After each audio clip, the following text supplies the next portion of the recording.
Welcome back to Football Factory, where we just talk ball. Week 2 of the NFL season is in the books. Let's get into a quick recap. Raiders versus Ravens. Ravens fall to 0-2. For the first time since 2015, Lamar hasn't had back-to-back losses in 3 years. Now the Ravens have to hold this L, as they now have 2 losses within the conference. That is a hole in which I'm not sure it will be so easy to climb out of. For the Raiders, I'm really lost on what they are trying to accomplish this season. 1 minute they are getting toyed with by the Chargers, the next minute beating a playoff team from last season. I still don't think the Raiders have more than 5 or 7 wins in them this season, but I know they got one on the board. This is a classic example of not taking your opponent lightly, and the Ravens found out the hard way. Chargers versus Panthers. The Chargers get a win against the worst team in the NFL in the Carolina Panthers. We got a Quentin Williams sighting scoring 2 touchdowns in the game. The Panthers just need to figure out who they are and fast, because I do not expect them to win more than 4 games in 2024. Nothing they do on offense or defense is working no matter the coach, so the roster for sure is not good enough as presently constructed. With every given moment, I start to feel the Panthers are headed to complete and total rebuild if they do secure the first pick in the draft. Does that mean trading Young or building around him and maybe letting a team move up? A lot of options, but I do feel the Panthers need to plan for next season now. Also, the Panthers think it was a smart move to bench Bryce Young in favor of veteran quarterback Andy Dalton, so that will ensure turmoil for the rest of the season. Let's see how Dalton can spark the Panthers.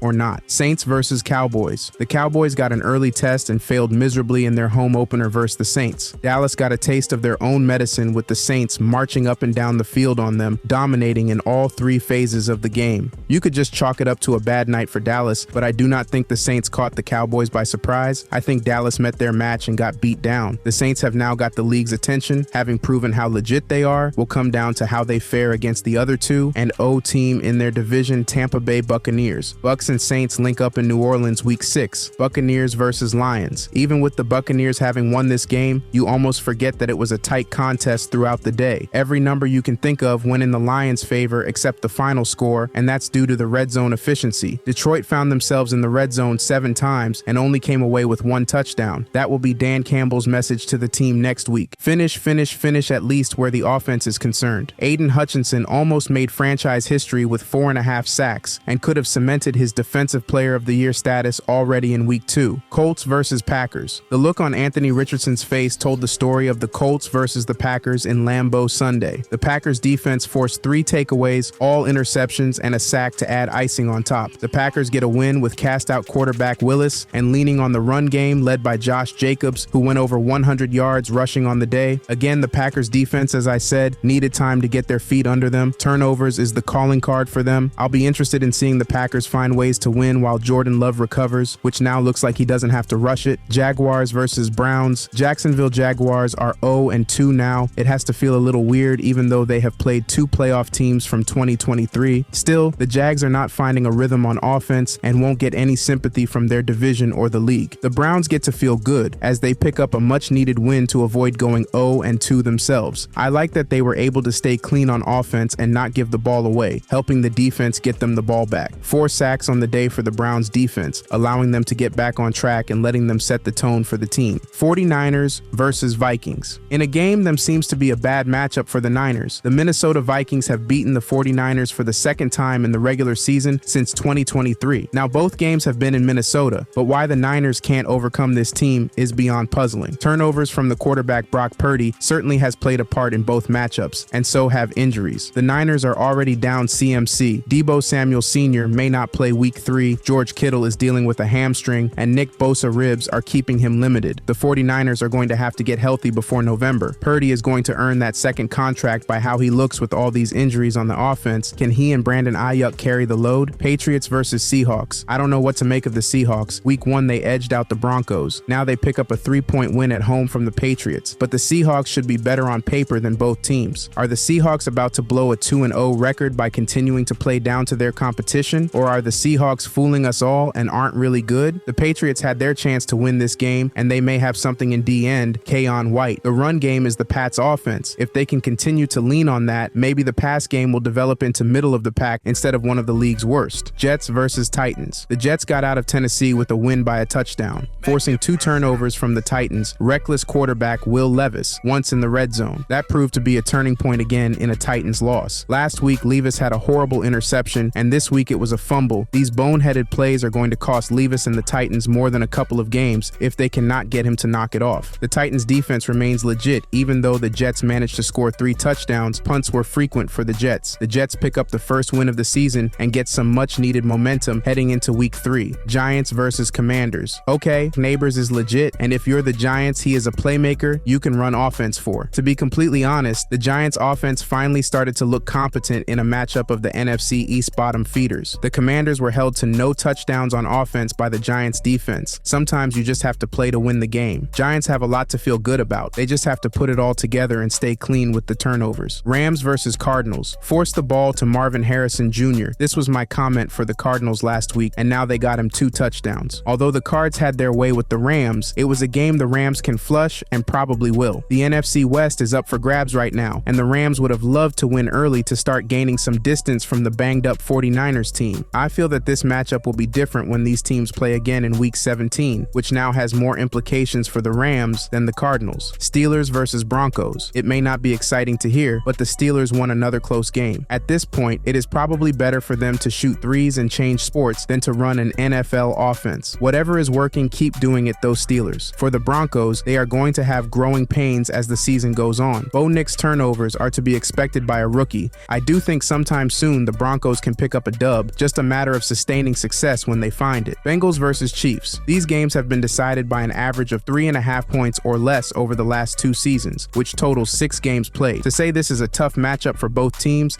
is an understatement, but this round goes to the Chiefs. Actually, the last 3 rounds have gone to the Chiefs. A fumble by Joe Burrow turns the tide in the 4th quarter. These teams should just be in the same division at this point, but the league will make sure we see Bengals versus Chiefs at least once every season. Mahomes has 2 more interceptions, leading to a bit of a trend for the superstar quarterback. Good thing for the Chiefs, that defense can win or close games. Bears versus Texans. Caleb Williams and the Bears have not gotten any favors from the NFL in the beginning of the season. Williams and the Bears have faced 2 strong defenses, and it's shown in the numbers. This game, Caleb had 2 interceptions and no passing touchdowns, in addition to 7 sacks. Yes, the Texans are a formidable foe, but that is to be expected at this level. The Bears defense tried to keep them in the game for as long as they could, but CJ Stroud and the Texans offense found ways to get points when they needed them. The Texans are playing with fire. 2 games where they let the opponent keep the game close enough to win. Falcons versus Eagles. In true Monday Night Magic, Kirk Cousins and the Falcons entertain us all with a walk-off touchdown to shock the Eagles at home. Pass rush for the Eagles again failed, but this time it cost them the game. The Falcons just stayed the course, ran the ball, and took their shots downfield to punish a struggling Eagles defense. I give the Falcons credit. Running the outside zone against a team that has no edge presence is a good idea, but I wonder if this game is just a bad Eagles loss or the Falcons getting back on track. I would say the Eagles are just bad, right? But it's a week-to-week league, so time will tell. 2-minute huddle, let's go. At one point, there were 7 one-possession games during the 1 o'clock games. Defenses are still able to play physical enough to keep scoring down around the league. The Chiefs, while not winning pretty, to me are the best team in the AFC until proven otherwise. The NFC has 3 hot teams: Vikings, Saints, and Bucks, but are any of them for sure elite? The 2024 NFL Draft had a good amount of players that are making impacts across the league. The young quarterbacks are getting to play early. 3 out of the 6 first-rounders are starters. If Drake May gets to start by week 9 at the latest, that makes 4. What were your favorite moments from week 2 of the NFL season? What teams or players stood out to you? Let me know in the comments section. Thank you guys for watching. Be sure to hit that notification bell for weekly football recaps and smash the like button. And until next time.